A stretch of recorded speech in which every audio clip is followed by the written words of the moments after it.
Boa noite você que está assistindo o Policast, mais um Policast nessa quarta-feira, dia 26/5, Policast de número 26 está entrando no ar nesse momento, 19 horas 39 minutos, iniciando com um pequeno atraso, mas necessário para a gente fazer os ajustes aqui, iniciando o nosso Policast de hoje, que é um Policast para lá de especial, né, um daqueles que vai ficar na nossa história, tendo em vista que é a primeira vez, né, o primeiro momento que nós temos a oportunidade de ter um deputado estadual, Thiago Simon, que está conosco e vai dividir algumas ideias, falar um pouco sobre os seus pensamentos a respeito do que tem acontecido em nosso meio, mas as apresentações nós deixamos para depois, né? Você lembra que o nosso Policast é o seu podcast semanal de assuntos variados, lembrando que eu, Diego Viegas, e o Eduardo Bischoff, doutor, médico, né, quase oncologista,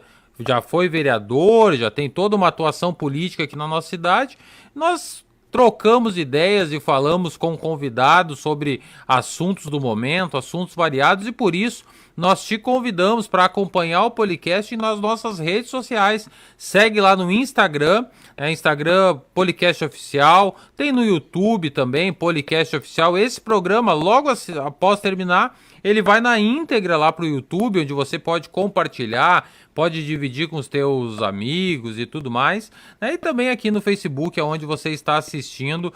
Todas as nossas redes sociais são Policast Oficial. Você tem a oportunidade também de comentar, comente aqui na nossa live, onde você está nos assistindo, deixa a tua pergunta, faz o teu comentário para o nosso deputado Thiago Simon, e em seguida, dentro da possibilidade, a gente vai, né, assistindo, ou melhor, vai reproduzindo aqui os comentários de vocês dentro das possibilidades. Por hora, eu inicio dando boa noite para o Eduardo Bischoff e ele vai fazer a apresentação oficial do nosso convidado.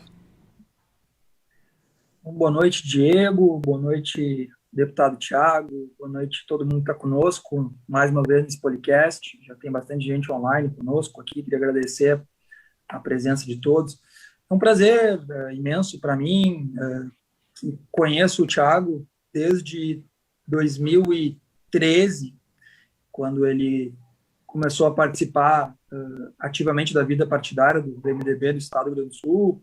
No momento eu fazia parte da juventude. E formei um grande amigo, um grande parceiro da nossa cidade. Lá em 2014 ele foi nosso candidato a deputado estadual, fez uma votação expressiva na cidade, se elegeu deputado estadual, e na última eleição também foi melhor votado ainda, mais que dobrou a votação na cidade e também no estado, foi um dos mais votados do MDB. Thiago, que é advogado, tem especialização em gestão empresarial pela Fundação Getúlio Vargas, e além desse currículo e da sua atuação importantíssima em áreas como educação, em várias comissões na Assembleia nesse tempo todo, e toda a ajuda que ele deu para a nossa cidade, além de tudo isso, o Thiago é filho do nosso sempre senador, o Pedro Simon, que foi governador do nosso estado também, um grande exemplo para nós, cidadãos gaúchos também, e especialmente para nós que somos militantes do movimento democrático brasileiro. Mas o Thiago já galga e caminha por si só, né? O Thiago tem uma atuação muito importante na Assembleia hoje, e nada mais justo do que a gente convidar ele para participar do nosso programa. Então, eu gostaria muito de agradecer a tua presença, Thiago, agradecer a todos que estão conosco, e uma boa noite para todo mundo. Olha, é uma honra imensa estar aqui participando desse espaço aqui com vocês.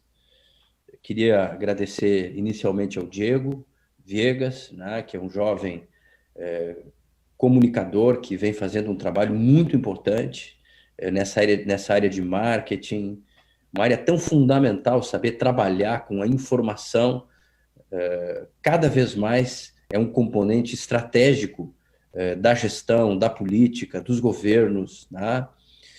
Também pela sua atuação como ministro pastoral na sua congregação, na Assembleia de Deus, aí da Barra do Ribeiro. Então, minha saudação a ti. E ao meu querido amigo, que eu tenho imenso orgulho de poder caminhar com ele ao longo de tanto tempo, querido Eduardo Bischoff, que eu conheci ainda antes da sua trajetória pública, um jovem muito promissor, não é, com uma capacidade de articulação muito grande, uma vocação pública também muito cristalina, um MDBista raiz, alguém realmente comprometido com a democracia, com a boa política, né? E a partir dele eu tive a oportunidade de conhecer muitos amigos dessa querida Barra do Ribeiro, né? Barra do Ribeiro, que vem se tornando cada vez mais um espaço de protagonismo do MDB na Costa Doce. Saudar o nosso querido prefeito Jair, que vem, a partir da sua reeleição, consolidar um grande trabalho, não é, de desenvolvimento e mudanças estruturais na Barra do Ribeiro, trazendo desenvolvimento, expandindo os horizontes. Eu tive a oportunidade de participar de vários momentos, não é, desde o momento da concepção de projetos, não é, como o PIR, enfim, parcerias estratégicas. Saudar o seu vice-prefeito, Vitor, o nosso sempre prefeito e chefe de gabinete e pilar do nosso prefeito, o nosso querido Cirineu. Saudar os nossos vereadores, João Francisco, presidente da Câmara, a nossa querida Celiana, não é, querida professora, uma batalhadora da educação, a querida Kátia, que eu conheci na campanha também, uma figura carismática e tão importante, e todos os companheiros, toda a militância do nosso MDB da Barra do Ribeiro, que é um orgulho para todos nós. Então, eu me sinto realmente muito feliz e muito à vontade em estar aqui com vocês. Prazer, né? Um prazer receber aqui o deputado que, como o Eduardo falou, tem uma história tanto familiar pela expressão histórica, né, do senador Pedro Simon, mas também sua, né? Já tem uma história encaminhada enquanto legislador, enquanto pessoa pública, né? E é um prazer realmente, deputado, ter o senhor aqui. Eu tenho certeza que vai ser muito proveitoso, tanto para nós, né, Eduardo, enquanto Policast, mas também, né, para o nosso público, para o pessoal que está assistindo aqui a nossa programação. Eduardo, queres colocar já iniciar a nossa pauta com o deputado? Pode ser, Diego, só tua imagem sumiu aqui, não sei se tu tá impossibilitado de vídeo aí. Eu tive um problema com a minha câmera aqui, eu vou resolver enquanto tu faz a primeira pergunta. Deputado Thiago, inicialmente eu gostaria de que muita gente já lhe conhece na nossa cidade, nossa região, e das pessoas que nos acompanham aqui no Policast, mas como é que poderia resumir a tua atuação enquanto deputado agora no segundo mandato, resumir tudo que tu trabalha, o que tu defende, como é que tu faria essa apresentação do mandato do deputado Thiago Simon para nós e para o nosso programa? Olha, Eduardo, o meu primeiro mandato foi fundamentalmente uma afirmação de valores e principalmente um atestado da minha própria capacidade política de ser um protagonista dentro do Parlamento Gaúcho, que teve naquela Assembleia, na figura do senador Pedro Simon, 16 anos de mandato, um dos grandes parlamentares. Eu falava com o pai domingo e nós lembrávamos que o Parlamento do Rio Grande do Sul, durante a ditadura, teve um determinado momento que foi o único parlamento do Brasil que ficou com as suas portas abertas. Tá? Então, obviamente que no primeiro momento havia muita essa expectativa do filho do Simon. Então, houve um processo gradativo de construção da minha identidade política, obviamente, pautada nos princípios éticos e na luta política que eu sempre vi na figura do senador Pedro Simon, e gradativamente as minhas bandeiras começaram a se manifestar. Tá? Eu sempre me pautei pela defesa da ética na política, que foi também uma bandeira do meu pai, e nesse sentido aprovei um projeto de lei muito importante, que foi a Lei Anticorrupção, não é? Que foi um marco legislativo no combate aos crimes contra a administração pública, que realmente o governador Sartori, eu tive a honra de sancionar com o governador Sartori e depois regulamentar com o governador Eduardo Leite, um momento muito importante, né? Então essa, sem dúvida, é uma das bandeiras. Trabalhar muito fortemente pela bandeira do desenvolvimento, não é? Ou seja, é fundamental que tenhamos a consciência que a superação dos entraves que nós vivemos no Rio Grande do Sul passa justamente pela melhoria do nosso ambiente de negócios. Nosso estado vem sofrendo ao longo dos anos por algumas dificuldades junto aos empreendedores, seja na burocracia, seja na questão tributária, seja na infraestrutura. Eu poderia citar várias situações bastante difíceis, né, que levaram muitas empresas a saírem. Então, pautamos o nosso trabalho fortemente pelo desenvolvimento econômico, pela melhoria do ambiente de negócios, tá? E uma parceria muito forte com os municípios, a relação partidária com os prefeitos, com os vereadores, né? Lembro de ti, Eduardo, um grande vereador na Assembleia Legislativa, na Câmara de Vereadores, também presidindo a Câmara, o quanto nós tínhamos uma relação tão próxima. Nesse segundo mandato, no entanto, eu noto uma mudança de comportamento, obviamente, em função do contexto da pandemia. A pandemia começa a estabelecer um novo direcionamento ao nosso posicionamento parlamentar. Eu diria que uma das minhas principais bandeiras foi, a partir do início da pandemia, foi justamente no ano de 2020, onde praticamente em boa parte do ano nós não tivemos medidas tão fortes, a pandemia não alcançou um momento tão forte como nós tivemos em março e ao longo desse ano, e foram adotadas medidas restritivas extremamente excessivas. O plano de distanciamento que foi abortado chegou a ser alterado 11 vezes, e o Rio Grande do Sul, por consequência, acabou realmente sofrendo um revés no seu PIB de mais de 7%, ou seja, foi um momento muito difícil para as empresas do Rio Grande do Sul. Foram mais de 30 mil empresas fechadas, por falta de acesso ao crédito, por falta de microcrédito, por falta de instrumentos de suporte. Eu olhava para Santa Catarina, não é? E nós vimos realmente, Eduardo, ali várias ações acontecendo, crédito subsidiado, incentivos, enfim. Então, uma das questões era justamente tentar moderar, juntamente com o senhor governador, com a Casa Civil, juntamente com outros deputados, a que se tivesse razoabilidade no fechamento das atividades produtivas.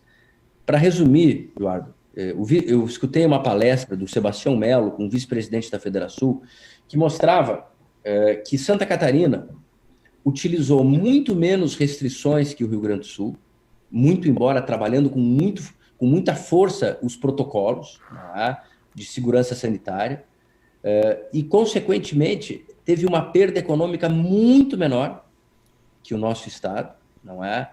Mas teve uma diferença, Eduardo.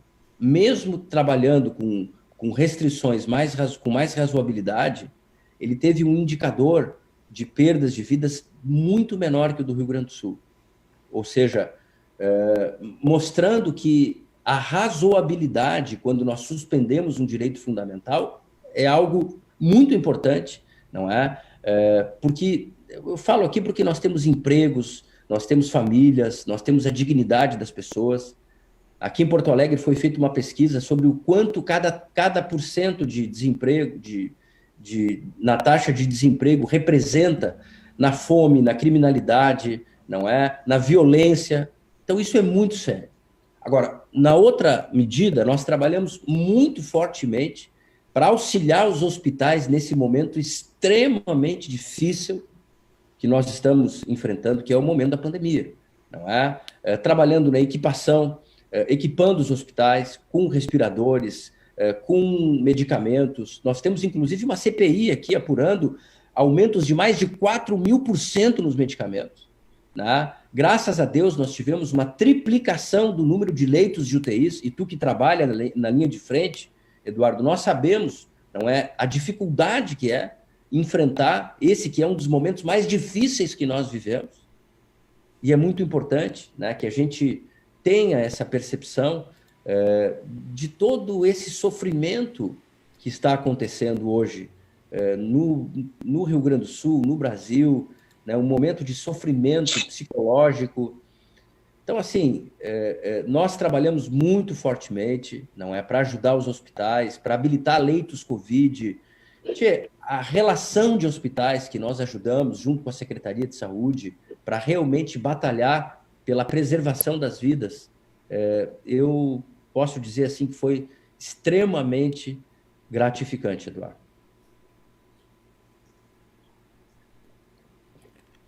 É de fato um momento crítico, né, deputado? A gente tem um momento que a gente nunca tinha imaginado viver, né, enquanto sociedade, né?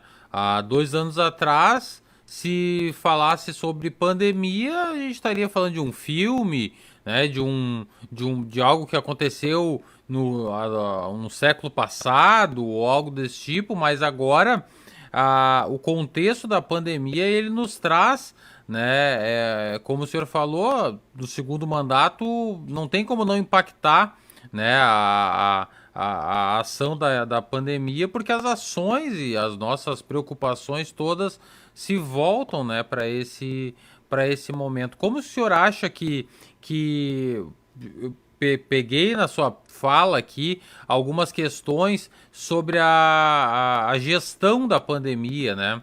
A gestão da pandemia, que num primeiro momento foi feito junto com o plano de distanciamento controlado, lá de maio do ano passado, agora foi atualizado num novo sistema, né?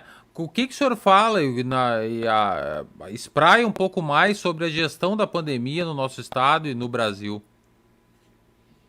Olha, eu estava fazendo essa comparação entre Rio Grande do Sul e Santa Catarina, porque, na verdade, nós temos como objetivo mais importante cuidar e preservar as vidas aqui no nosso estado. Não temos nenhuma dúvida.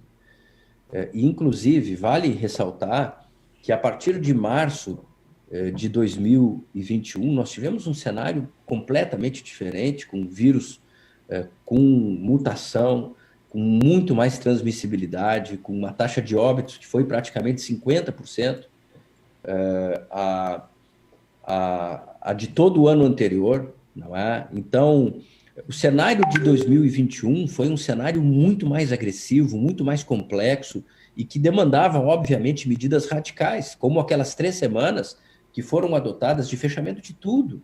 E eu fui o primeiro a defender, porque é a nossa vida que tá em jogo. Não, isso é o nosso bem mais importante. Tá?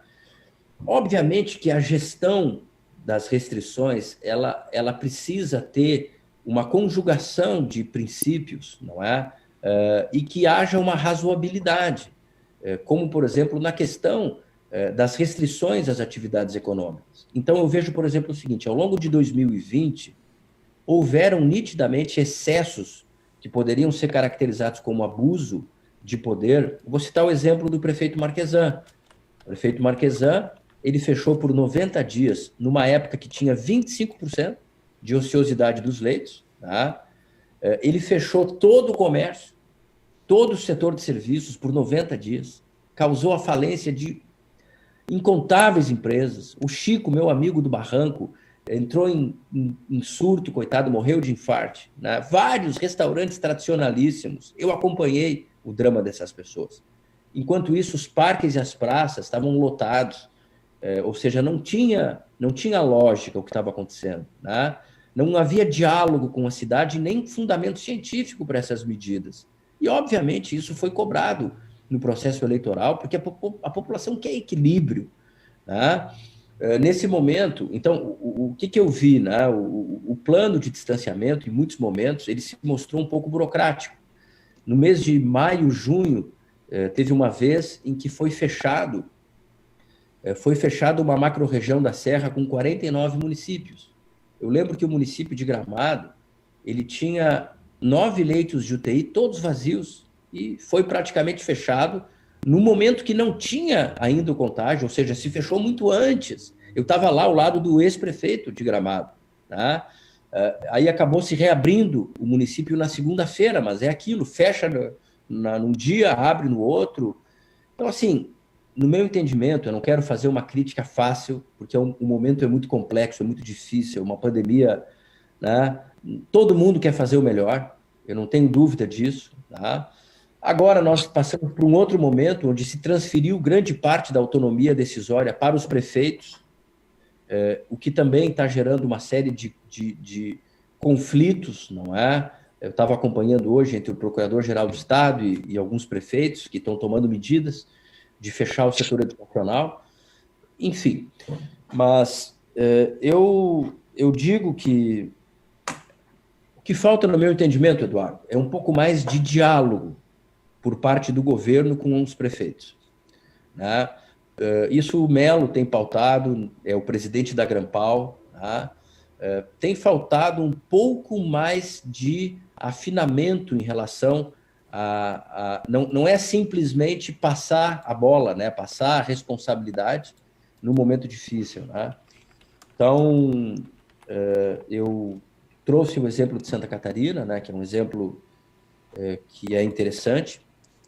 Curitiba me disseram que fez um fechamento radical ontem, porque o momento agora é um momento difícil. Todos os indicadores, nesse momento, começam a apontar o recrudescimento da pandemia, ou seja, o aumento do número de casos. Eu tenho falado com vários prefeitos.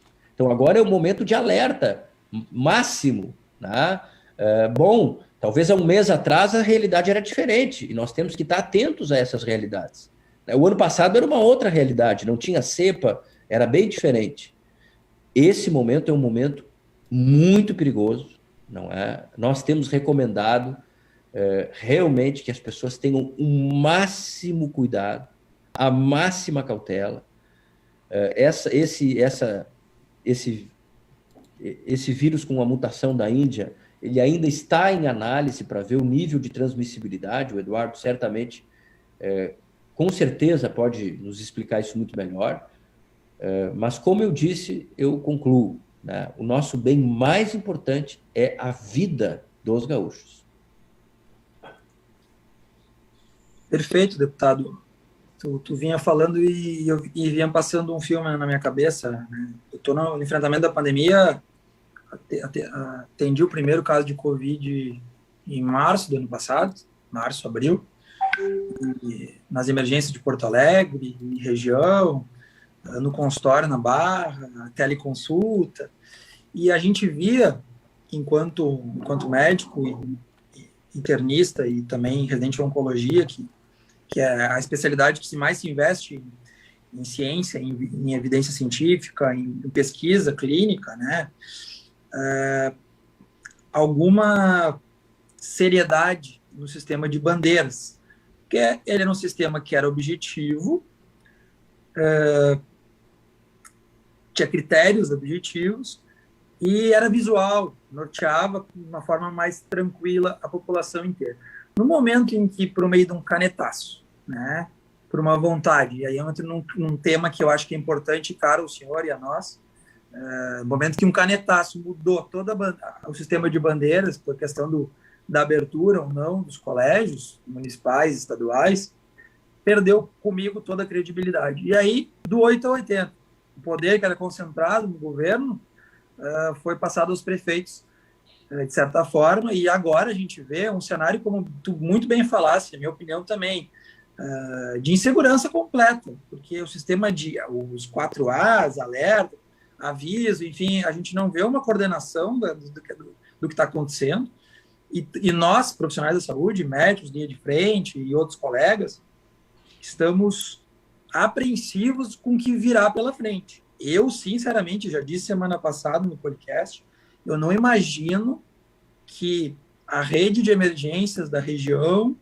que os hospitais, que o sistema educacional médico e de saúde vá conseguir tolerar, comportar uma nova frente como a gente teve há 2 meses e meio atrás. Aquilo é inconcebível. Eu não consigo imaginar de novo trabalhando naquelas condições. Mas passamos por aquele momento. Passamos. E espero, sinceramente, como eu falei semana passada, a gente vê agora um recrudescimento mesmo da pandemia, sensível ainda, especialmente na região metropolitana e na nossa região da Costa Doce, Centro-Sul, mas está se avizinhando. Hoje eu atendi um paciente de Cachoeira do Sul, lá está um caos.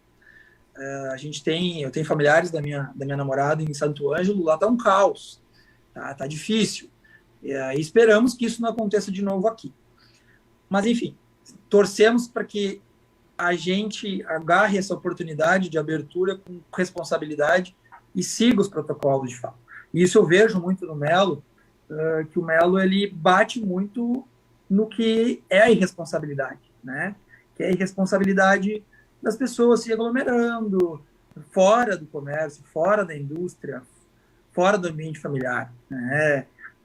E está sendo feito um trabalho de fiscalização importante. Semana passada terminaram com aglomeração na Padre Chagas, terminaram com aglomeração na Cidade Baixa. Esse é o que a população quer, né? Que os irresponsáveis deixem de fazer responsabilidade. Mas que a gente possa, então, abraçar essa oportunidade de estar com uma economia, de certa forma, trabalhando normalmente. Espero, sinceramente, que a gente consiga passar por esse momento e não tenhamos momentos difíceis de novo. Mas eu queria entrar num tema que eu acho que é caro a mim, ao Diego e principalmente a ti, que é a questão da educação. Nenhum lugar no mundo, pode me corrigir, deputado, que eu sei que o senhor trabalha muito mais que eu nessa questão, nenhum lugar do mundo ficou tanto tempo com os colégios fechados. Nenhum lugar no mundo. A gente teve um podcast, algumas semanas atrás, com um pediatra, o doutor Ricardo Suchinick, especialista em desenvolvimento, falando sobre isso. Dos problemas graves que isso pode dar para mais de uma geração, né? Fora toda a questão da educação em si, do que ela movimenta economicamente também. Paralelo, a gente vê uma briga para abrir os comércios, abrir os restaurantes, e não se viu uma força tão grande do parte da sociedade para abrir a educação. Como é difícil trabalhar isso, né, deputado? Como é difícil trabalhar essa situação, e o que tu tem a me dizer da tua atuação nessa questão? Olha, Eduardo, essa é uma das questões mais importantes, prementes e complexas aqui, né? Nós temos realmente um quadro de professores, na sua grande maioria, professores muito qualificados, pessoas que nos orgulham pelo trabalho pedagógico e muitas vezes humanitário que fazem junto às comunidades, né? Realmente eu tenho muito orgulho, mesmo que ao longo dos anos a nossa educação tenha sofrido por um conjunto de situações, nós temos um grande magistério, né? Eu tenho muito orgulho das nossas professoras, porque eu conheço inúmeras. E vejo que um dos motivos dessa perda tão que nós tivemos foi justamente essas influências, né, desses sindicatos, dessa partidarização, né, que infelizmente só trouxe perda, né? Mas eu acho que tu trouxesse um elemento muito importante, qual seja, que nós, realmente, o Brasil, ele se notabiliza como sendo um dos espaços onde nós tivemos o maior tempo de interrupção do processo letivo. Isso é muito grave. Eu tenho indicadores que, em grande parte dos países europeus, a média ficou entre 2 a 3 meses. Tá? E no Brasil, enfim, né, tem casos aí que chega a 13 meses, 10 meses, enfim, mas é um tempo muito maior. É claro que as condições aqui do Brasil são infinitamente mais precárias, né? Seria uma injustiça se nós comparássemos as condições desses países com a do Brasil, não tenho a menor dúvida. E, obviamente, uma questão fundamental que nós temos é a priorização da vacinação. Isso, no meu entendimento, já deveria ter acontecido. Isso é um erro tão grosseiro que o Estado brasileiro, né, está cometendo, que é injustificável. Teve prefeitos que resolveram, por conta própria, iniciar, criando a preferência dos professores. O Ministério Público acionou, em função da portaria do Ministério da Saúde. O Judiciário confirmou, não é, a proibição. Isso chegou ao Supremo, que, infelizmente, acabou não autorizando. Tá? Olha, eu sei que a Secretaria já está, agora, vacinando muitos professores. Hoje eu liguei para uma colega, para uma amiga que é vereadora e secretária de Educação, em Alvorada, e lá ela estava com a secretária de Educação, no momento que eu liguei, ela estava com a presença da secretária estadual, fazendo a vacina. Né? Então, pelo que eu estou entendendo, eu não tenho os números, né, porque, como tu disseste, as coisas não são bem organizadas, mas a verdade é que realmente as perdas, elas são muito grandes e dói muito. Tá? É muito triste a gente ver o reflexo, não é, das perdas cognitivas, de aprendizagem, socioemocionais, psicológicas, ausência, não é, de socialização, a própria questão da segurança alimentar, que é fundamental. Grande parte das crianças vulneráveis tem na merenda, não é, o suporte alimentar. Me dói o coração de ver as escolas fechadas, me dói, quero ser bem sincero, e o meu posicionamento é que tem que haver razoabilidade. O que significa isso? Se um determinado município tem indicadores pandêmicos muito elevados, é muito difícil. Não tem como ter aula. Tá? Não é justo e nem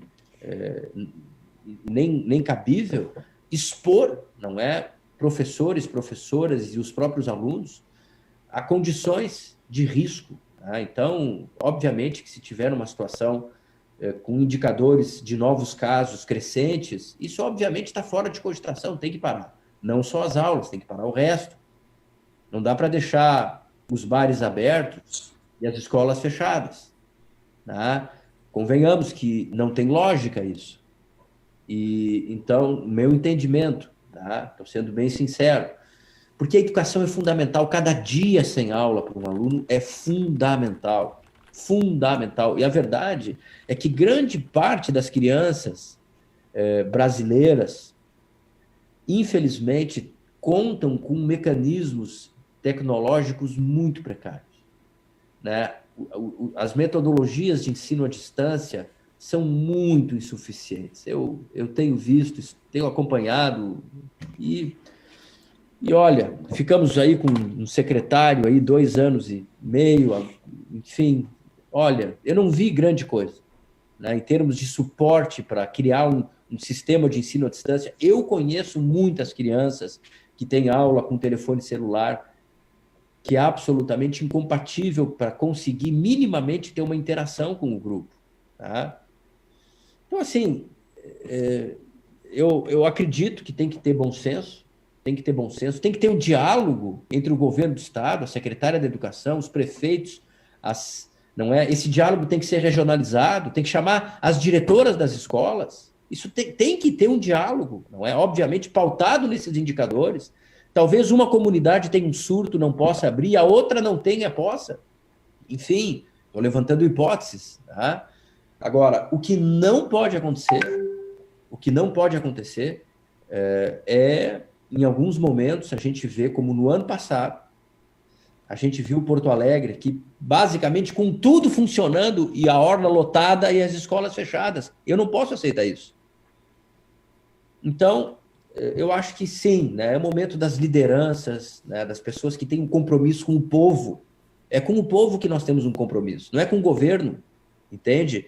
Não é com corporações, é com o povo e com a próxima geração, que essas pessoas dependem desse mínimo de dignidade que é o acesso à educação. Então, essa é a minha posição, Eduardo. um tema polêmico, de certa forma, né, deputado? Mas eu bato muito nessa tecla que o senhor fala, a razoabilidade das coisas, né? A gente tem que chegar no denominador comum e concordo plenamente de que não tem lógica tu manter fechado um ano as escolas. Claro, olhar retrospectivamente é muito fácil, né? Dizer, estava errado lá atrás. Provavelmente estava, mas isso é o fato. Não existe lugar no mundo que ficou tanto tempo fechado a educação. Eu acredito que, né, Eduardo, que hoje o momento é um momento crítico. Hoje é um momento muito difícil de exigir, não é que um professor vá para a sala de aula. É um momento muito difícil. Tá? O ano passado não era. Tá? Então, é essa questão que eu acho importante, a razoabilidade. Né? Termos, eu sei assim, do nível de compromisso que nós temos com os nossos professores. Né? Sei muito bem a qualidade das professoras que nós temos aí na Barra do Ribeiro, que são excelentes, né? Um trabalho de muitíssima qualidade. Né? Eu tenho o prazer de conhecer muitas profissionais extremamente qualificadas e comprometidíssimas, aliás, pessoas que me inspiraram, inclusive, em me interessar mais por essa causa. E tenho certeza que tem o mesmo sentimento que eu, né? O sentimento de poder vencer essa situação. Muito difícil, né? E, se Deus quiser, eu tenho certeza, o prefeito Jair, o parlamento, essa cidade vai encontrar forças e sabedoria para achar um caminho do entendimento. Verdade. Perfeito. Eu só queria mandar um abraço, Diego, desculpa. Manda. Porque a vereadora Celiana está conosco online aqui. Eu queria mandar um grande abraço para ela, desejar, ela que está numa luta grande, ela é educação, é nossa vereadora e está numa luta grande com seu marido em recuperação, convalescença na Santa Casa, por Covid-19, internação longa, mas tudo vai dar certo, tem dado certo. E eu queria registrar a presença da vereadora Celiana, que está conosco aqui. A vereadora Celiana foi uma das pessoas que eu me referia, que me inspirou no entendimento da importância decisiva da educação num país. Tá? Eu estive nas minhas primeiras visitas aos municípios do Rio Grande do Sul e realmente eu sempre vi na figura da nossa querida professora, antes de vereadora, né? Faço questão de fazer esse registro e não sabia dessa circunstância e faço votos aí que Deus abençoe plena recuperação aí do seu esposo e muita força nessa hora, Celiana. Isso aí. Deputado, uma questão que eu queria trazer, eu acho que nessa pauta de pandemia, né, da situação que a gente está vivendo, o senhor mencionou com muita propriedade, muito bem colocado a respeito da nossa situação estadual, né, enquanto estado e municípios, né, no gerenciamento da pandemia. Um aspecto importante que nós estamos vendo, inclusive vendo diariamente, é a CPI da Covid, né, lá no Senado, e também está sendo julgado, está na pauta o posicionamento federal, ou enquanto o governo federal, né, com relação ao gerenciamento da pandemia. Como é que o senhor vê esse gerenciamento? Como é que o senhor entende que o governo do presidente Jair Bolsonaro tem trabalhado isso? Olha, eu confesso que eu tenho assim, um volume de trabalho tão intenso que eu não estou acompanhando de perto a CPI. Tá? Até porque uma CPI cujo relator é o Renan Calheiros, eu já fui relator de CPI. Falamos o mesmo na semana passada, mesma frase. Pô, eu fui relator de uma CPI extremamente importante, que tinha todo um esquema na cadeia de seguros, que adulteravam chassis e carcaças de carro, era um esquema com a bandidagem. Eu fui o relator da CPI. Tá? Eu sei a importância, o relatório, ele é praticamente, o cara se torna um juiz. Tá? E o Renan tem mais de 20 processos. Esse cara devia estar preso num país sério. Tá? Então, assim, é lamentável. Agora, obviamente que, fazendo uma análise política, o Bolsonaro foi completamente responsável na gestão da pandemia, lamentavelmente. O governo dele tem outros acertos, principalmente no combate à corrupção, um governo que não roubou, que no Brasil é realmente um grande feito, um governo que não roubou. né? Mas na gestão da pandemia, infelizmente, né, essa questão das vacinas e principalmente esses sinais, essa forma irresponsável de comportamento da figura máxima da nação, não é? Andando sem máscara, com aglomerações. Nós temos quase 500 mil de pessoas que morreram, né?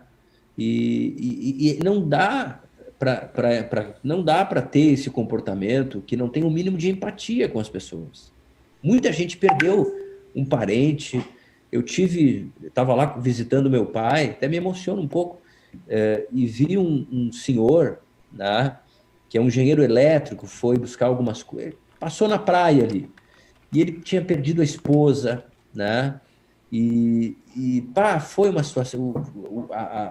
A nora transmitiu para a mulher dele, se sentiu culpada, acabou abandonando o relacionamento com o filho. Ele ficou destruído, tinha 30, 40 anos de casamento.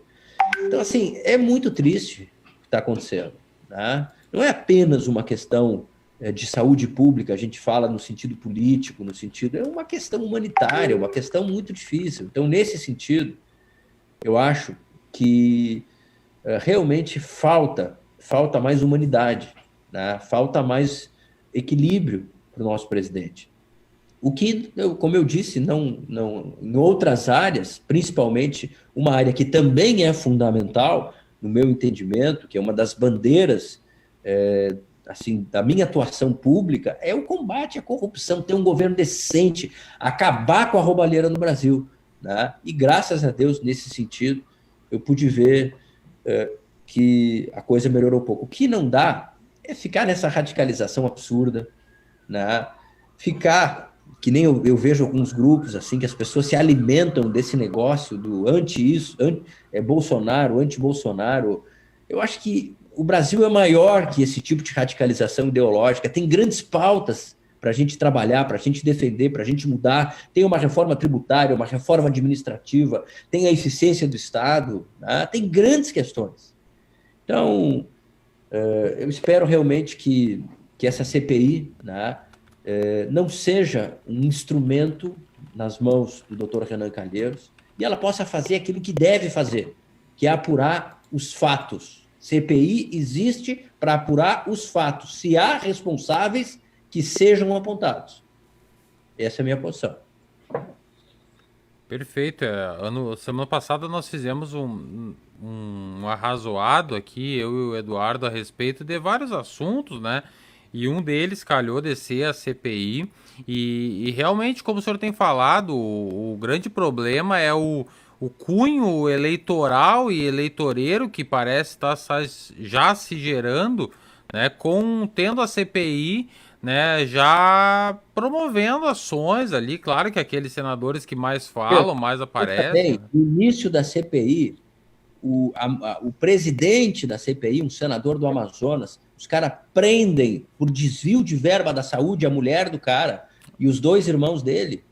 O presidente da CPI, o relator, é um ladrão contumaz, né? Vamos dizer assim, uma pessoa historicamente comprometida com malfeitos, né? Até hoje não, infelizmente, a justiça brasileira é pródiga em não concluir esses processos.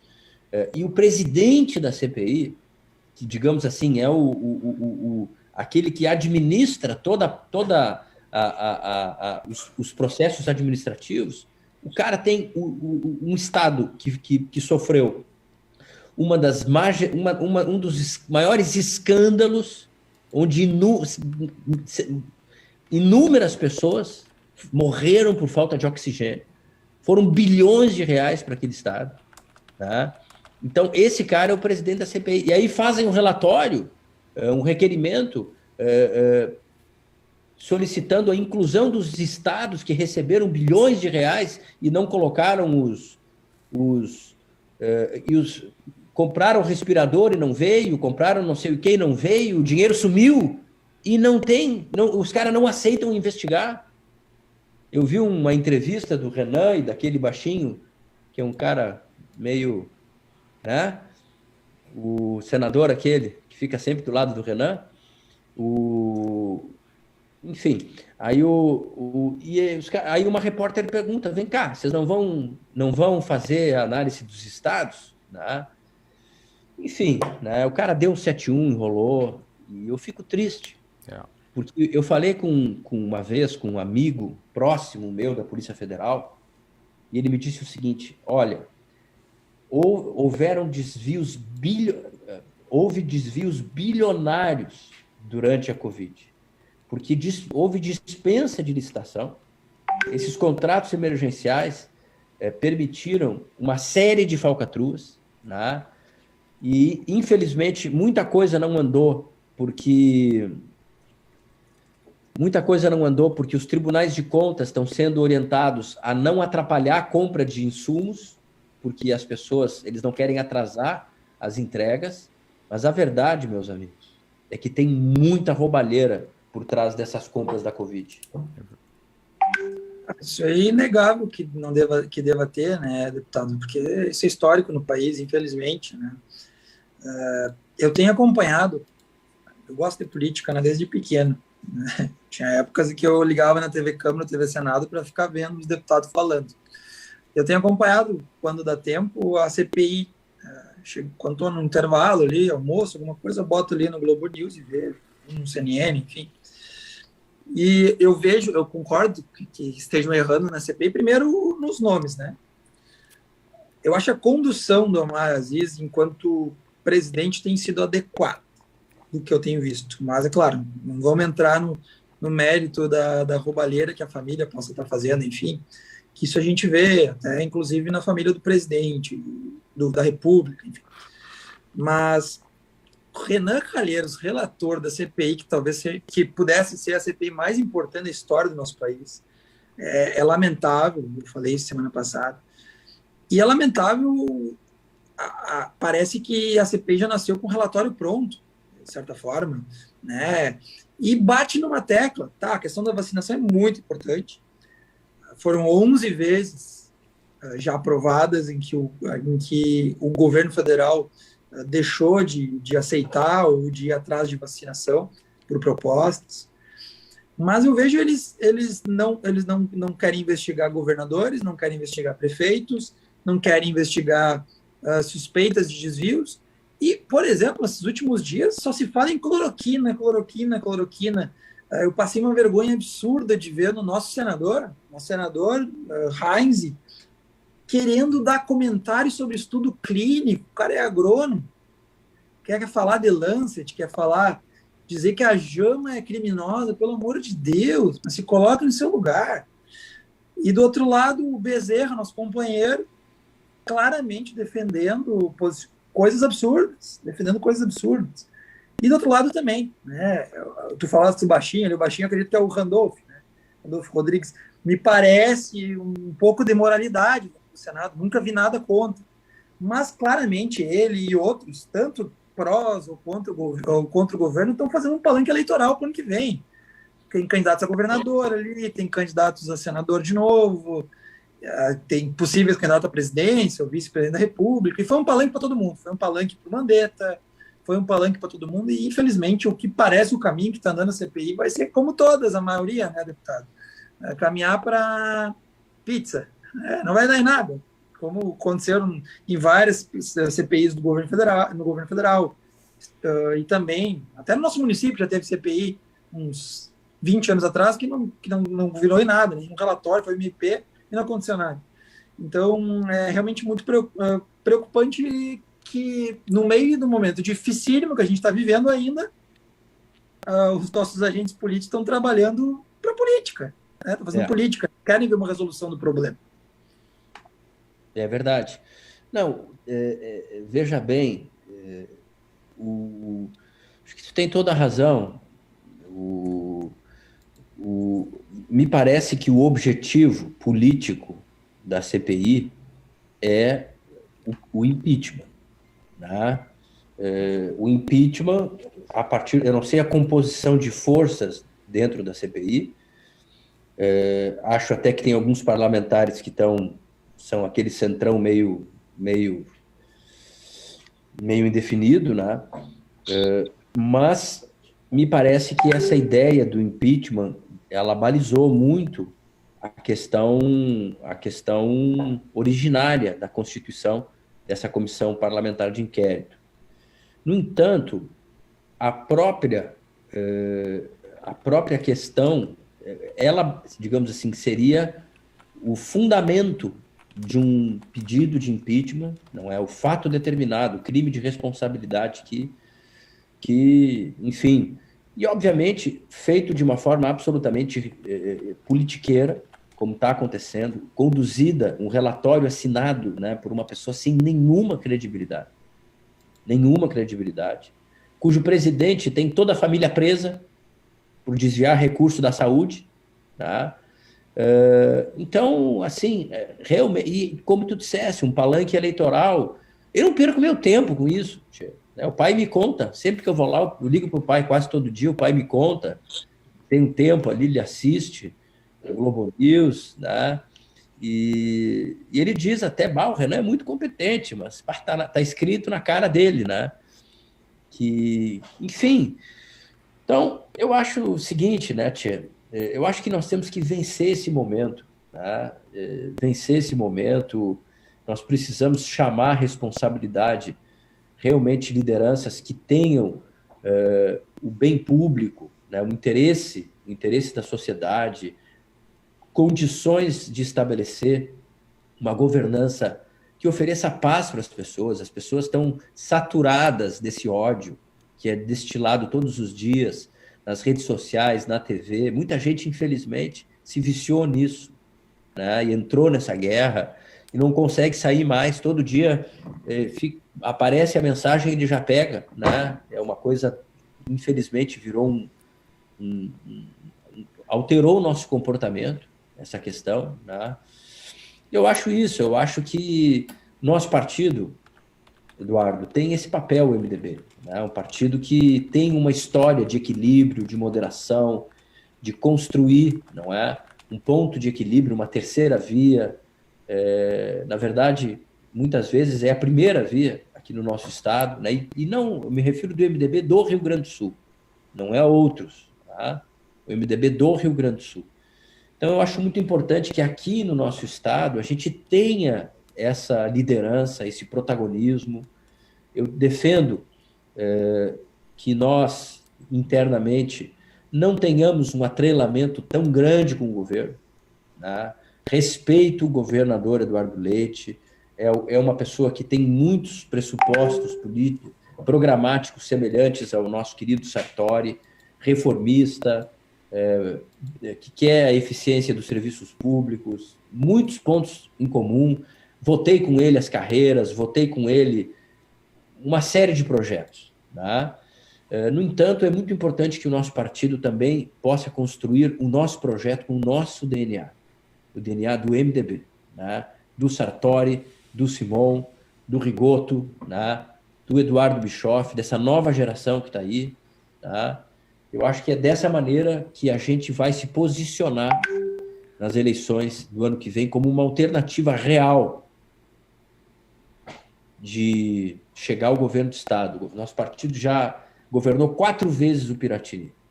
E eu tenho certeza, independente das pesquisas, tá, que nós temos nomes, muitos companheiros do nosso partido têm condições, têm trajetória, e é nesse sentido que nós temos que fazer um diálogo construtivo. Perfeito, deputado. Eu concordo em número e grau, porque o debate construtivo é o que a gente não tem visto ultimamente. A gente vê muito o ataque pessoal, o ataque dominacional, né? De falar do partido do outro, do meu partido, do teu partido, mas se esquecem de falar um pouco de construção, né? E o senhor mencionou, eu tenho duas aqui engatilhadas que eu acho que serão importantes, mas que eu sei que é a sua pauta, uma das pautas que o senhor bate muito, que é a corrupção, né? Mas essa eu vou deixar para depois. Eu vou, no primeiro momento, pincelar uma fala sua desse último momento. O senhor disse sobre a terceira via.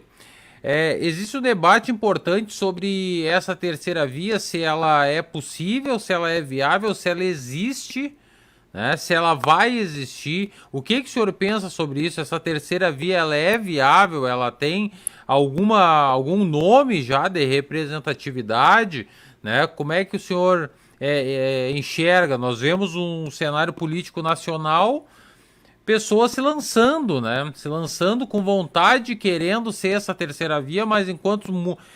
eu ouvi uma frase sensacional esses dias, Eduardo, dizia assim, ó, se tu tem 6 candidatos à terceira via, tu não tem nenhum. E essa é a verdade, né? No momento que todo mundo é polarizado, se dividir esses votos, não tem nenhum. O que o senhor pensa sobre esse... Quem vai ser o nome, deputado? Qual o nome da terceira via? Olha, não tenho a menor ideia. Eu sei que é muito difícil antecipar um nome num processo tão complexo, onde a própria radicalização dos extremos torna difícil essa construção. Tá? Eu sei que se construiu uma mesa de diálogo. Essa mesa tem os candidatos do PSDB, não é, o Dória e o Leite, junto com o Mandetta, tá? Junto com o Huck, que me parece que não vai mais, com o Ciro Gomes e com o candidato Haddad. Ou seja, isso já eu não gostei muito, viu? Sentaram com o PT, criaram uma frente com o PT. Depois o Fernando Henrique me faz uma declaração desastrosa. Eu não sei se ele... não consegui entender exatamente o que ele queria com aquela frase, né? Porque todo mundo sente que há espaço para uma terceira via em face à rejeição elevadíssima que os dois candidatos têm. Tá?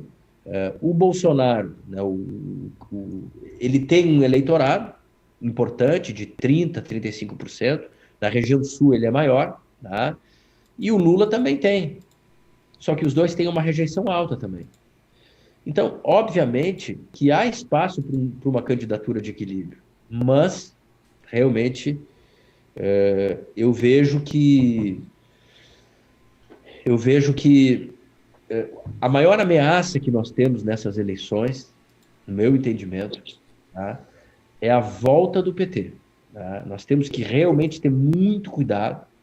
A América Latina, ela se move por fluxos, né, por ciclos políticos, né?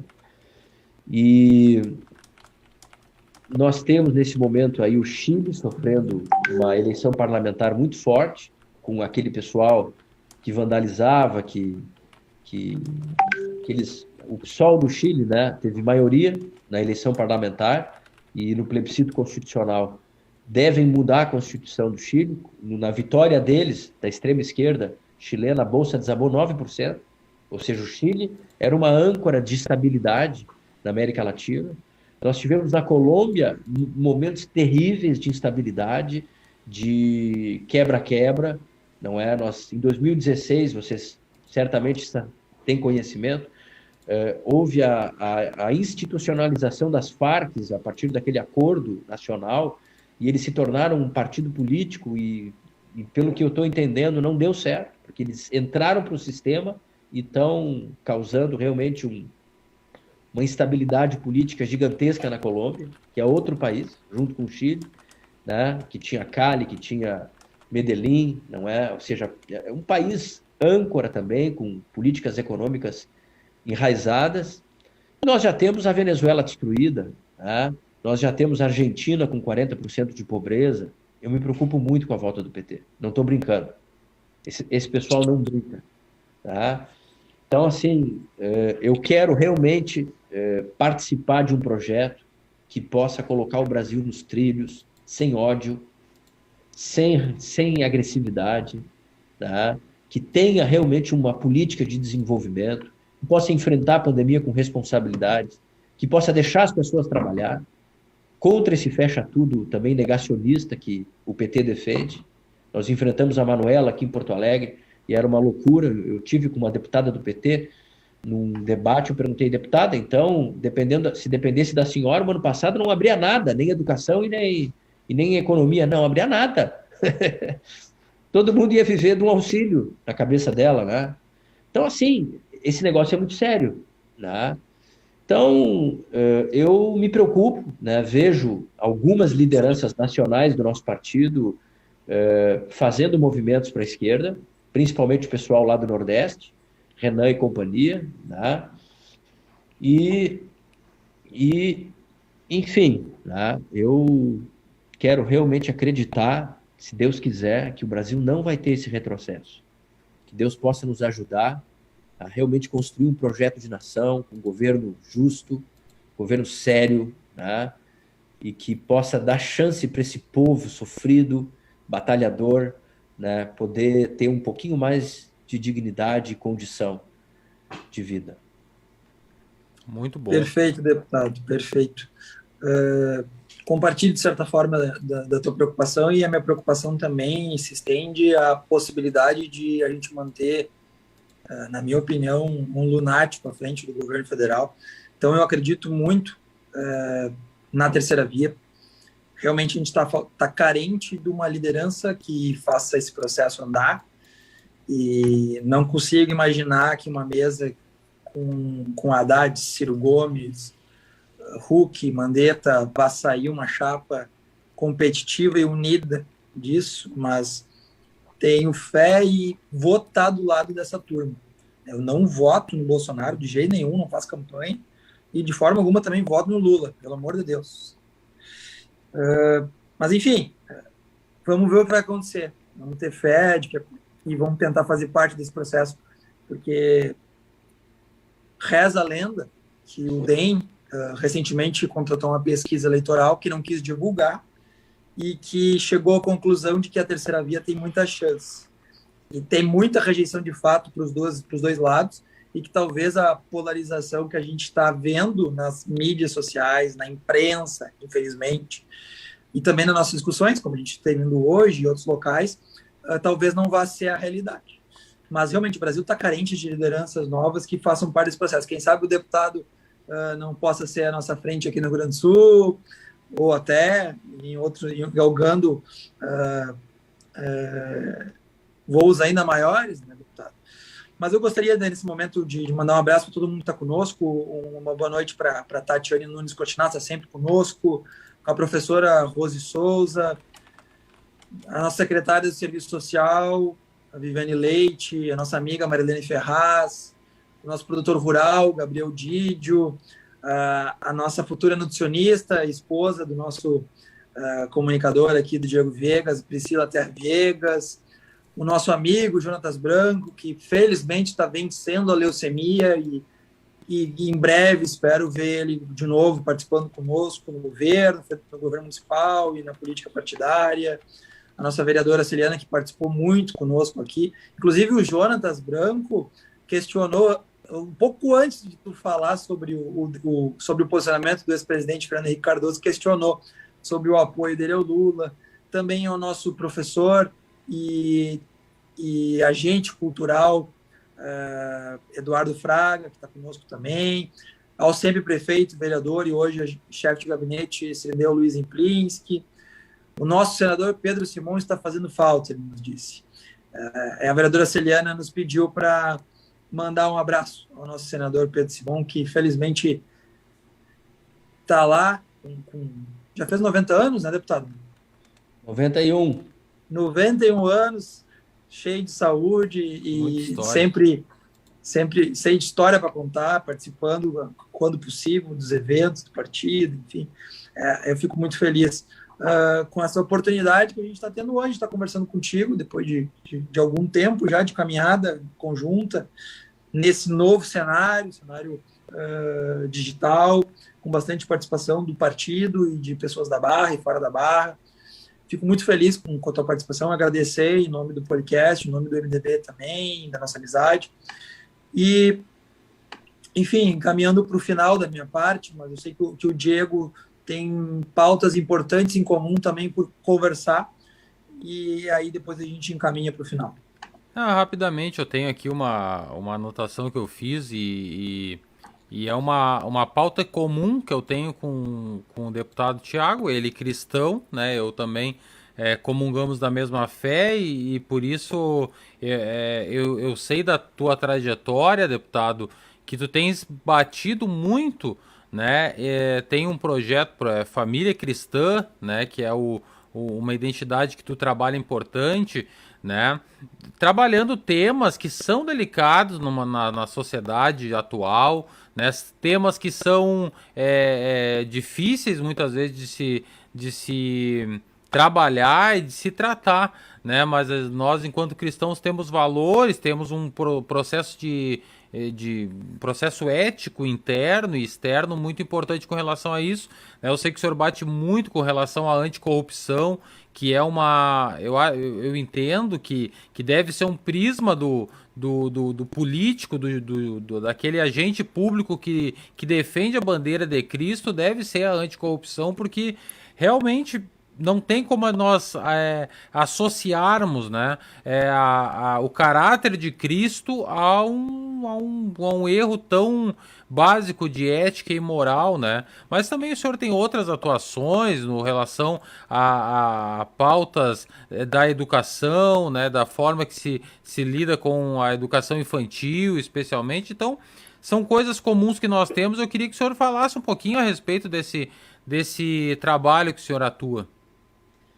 Não, na verdade, isso acaba sendo muito uma expressão da minha fé em Deus, né, que se desenvolve naturalmente por princípios e valores dentro do nosso mandato. A ética, na verdade, é um fundamento do nosso mandato, né?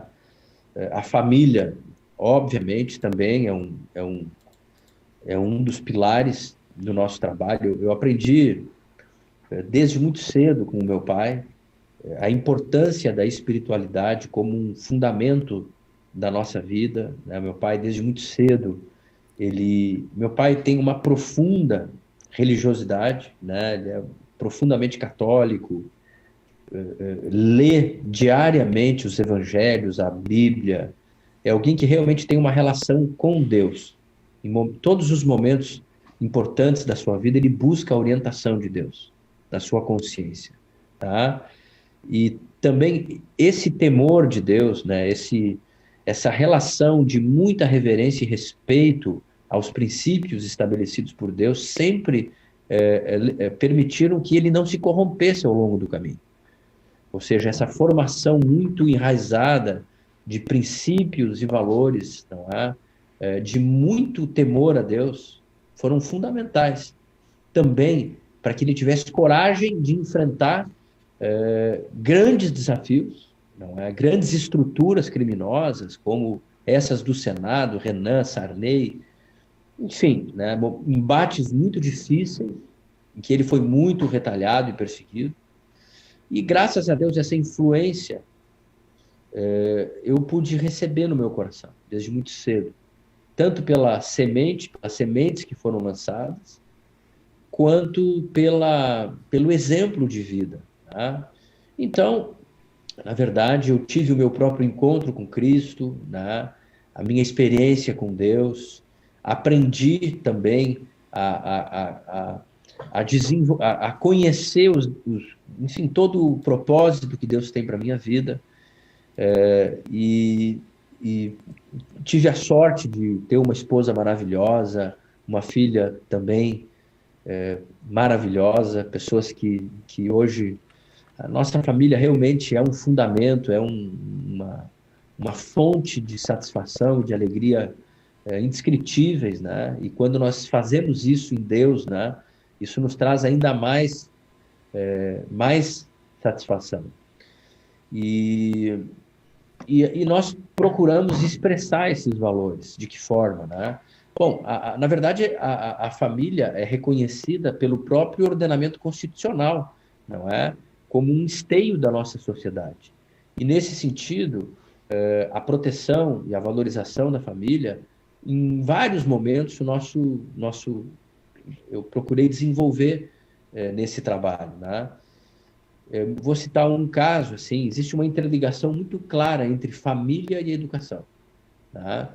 E eu me lembro que fizemos um seminário que discutia impactos da família na educação. E nesse evento estava o Ministério Público, enfim, mas tinham alguns pesquisadores da OCDE que, através de pesquisas em mais de 60 países, eles mostraram de maneira muito clara que famílias com princípios bem definidos, como horário para dormir, tá?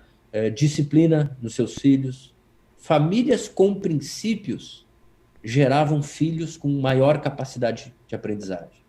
Então, a relação da família com a educação e com tantas outras coisas é fundamental. E, nesse sentido, é que eu procurei, nessa e em tantas outras situações, expressar esses princípios, não é? Justamente para... Esse encontro foi muito legal, porque houve uma grande participação no plenarinho da Assembleia, com várias ONGs, escolas, enfim, entidades. Foi muito enriquecedor. Talvez uma das grandes perdas que a educação do Rio Grande do Sul tenha tido foi a desconexão da escola com a família. Tá? Lembro que nesse encontro tinha uma grande educadora de Caxias do Sul, acho que era Marleia o nome dela, e ela tinha implantado em Caxias, na gestão do Sartori, um programa chamado Escola para a Paz. Era um programa onde eles criaram um grupo de psicopedagogas que iam ao encontro dos pais e mães que tinham abandonado intelectualmente seus filhos nas escolas. Foi um trabalho muito bonito que tinha sido feito, né? E infelizmente acabou não tendo continuidade. Mas eu acho que eu já falei demais, pessoal. O pessoal vai cansar de mim aí. Viu, Eduardo? De maneira nenhuma, o pessoal tá comentando aqui, gostando dele ouvir. Mas o que nós extrapolamos de verdade foi o horário, né? Nós combinamos com o deputado até às 8h30 e já passamos um bocado, mas, né, foi de muito valor, foi um tempo importante que nós passamos aqui, né, aprendendo e trocando ideias, trocando informações. É um local de debate amplo que a gente pode falar sobre os assuntos que estão em pauta, né, e estão em voga aí na nossa sociedade. Eduardo, eu vou te dar... Passo a palavra agora, tu faz a tua última fala, dá o teu boa noite, passamos em seguida para o deputado Tiago fazer a sua explanação final, pode ser? Perfeito, Diego. Bom, eu gostaria mais uma vez de agradecer a presença do deputado, que eu tenho o prazer de conhecer há tanto tempo e ter caminhado algumas não, várias lutas em conjunto, tanto eleitorais quanto de conquistas para a nossa cidade, que ele foi peça essencial. Lembro do kit do Conselho Tutelar, foi um pedido dele pessoal ao então deputado Feltes, em que o deputado Fogaça fazia uso do mandato. Lembro a atuação na bancada federal, quando dos tratores, quando a gente recebeu 2, e tantas outras pautas que a gente trabalhou junto em diversas secretarias do governo do estado e também no governo federal, na oportunidade que a gente teve à frente do governo federal. Então, agradecer muito pela presença hoje, pelo enriquecedor debate, conversa, mais um podcast Passa do Horário, em que a gente fica em aberto a possibilidade de novas conversas daqui para frente. Com certeza já se sinta convidado, deputado, a participar conosco. Mande um grande abraço da Barra do Ribeiro, região, do MDB de Barra do Ribeiro, e a do podcast. Todos que estão conosco frisaram a importância do teu pai como uma figura histórica viva e presente nas nossas vidas, e um farol a seguir por parte de todo e qualquer político, né? Todo e qualquer cidadão. Retidão, seriedade, por uma vida inteira. Então, deixo o nosso abraço e, para finalizar, mais uma vez agradecendo fortemente pela tua participação. Eu queria mais uma vez frisar para quem está conosco, vamos respeitar o momento da pandemia. A gente vê um crescimento sensível na nossa região já de casos, novos casos, e regiões perto da nossa em situação difícil, Caxias, outras que eu já citei hoje. Então, vamos aproveitar esse momento e vamos agarrar essa oportunidade e ter responsabilidade daqui para frente. Eu acredito muito na nossa sociedade, na nossa comunidade e muito também nas equipes em que a gente participa e trabalha na linha de frente. A gente passa por momentos dificílimos, passamos por momentos muito difíceis, que eu espero que a gente não precise passar novamente, mas podem contar conosco para o que deve vier. E, para finalizar, então, agradecer ao deputado, agradecer ao Diego, agradecer a todo mundo que esteve conosco. Agora, a minha querida tia-avó, Elsa Salomão Abifaquedin, da comunidade libanesa, fez questão de colocar aqui o Patrícia Gente Boa como pai, nosso amigo da sociedade libanesa. Mais uma comunidade em que o deputado e que o senador muito lutou e trabalhou. Então, meu muito obrigado, Thiago, muito obrigado, Diego, obrigado a todos que estiveram conosco hoje. Uma boa noite e já se sinta deputado convidado para próximos programas. Muito obrigado. Olha, foi uma honra imensa estar aqui contigo, Eduardo, Diego, né? Duas jovens lideranças proeminentes, com muita sensibilidade e condições de analisar os cenários políticos que nós temos, né? Quero dizer que foi uma honra imensa poder participar aqui com vocês. Quero me prontificar, né, para estar juntos, né? Acho que esse tipo de proposta é muito importante porque tem faltado debate político de qualidade. Tem muita discussão de grupo de WhatsApp, pouco debate de qualidade. Daqui a pouco a gente pode ampliar, chamar mais parlamentares.